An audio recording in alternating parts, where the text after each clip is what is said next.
Sa Kabikulan, na-rescue na ang tatlong nawawalang mangingisda sa Catanduanes. Nakatakda namang iparehistro ang mga mangingisda at magsasaka sa Provincial Capital Database.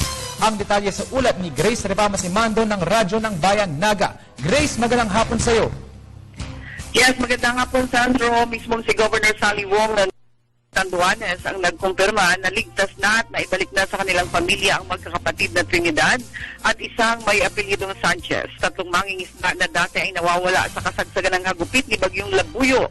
Isang operation sundo ang isinagawa kahapon ng Municipal Disaster Risk Reduction Council ng Bayan ng Pandan sa pangunguna ni Engineer Ruel Icaranon at pwersa ng Philippine Coast Guard Catanduanes. Tatlong motorized bangka ang naglayag upang sunduin ang tatlong natagpuang mangisda na nailigtas ng isang barkong MV Mariatu sa bandang Pacific Ocean, northern part ng Catanduanes. Alas 8 ng umaga kahapon nang tumawag ang kapitan ng MV Mariatu kay Coast Guard Sales na nakabase sa Virac Coast Guard Station upang i-report ang pagkakatagpo at pagkakaligtas ng tatlong mangingisda. Sumailalim muna sa mga medical check-ups ang tatlo bago sila pinauwi sa kanilang naghihintay na pamilya. Sa kaugnay na balita, upang kaagad ay mabigyan ng tulong, proteksyon at benepisyo ang lahat ng mga mangingisda at magsasaka sa Kamsur, lalo na sa mga panahon ng kalamidad.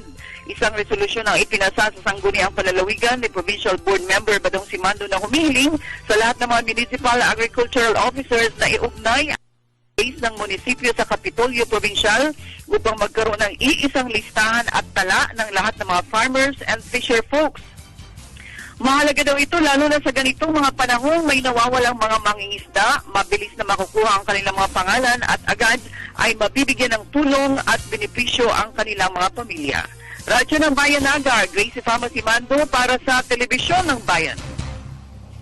Maraming salamat sa iyo, Grace Repama Simando.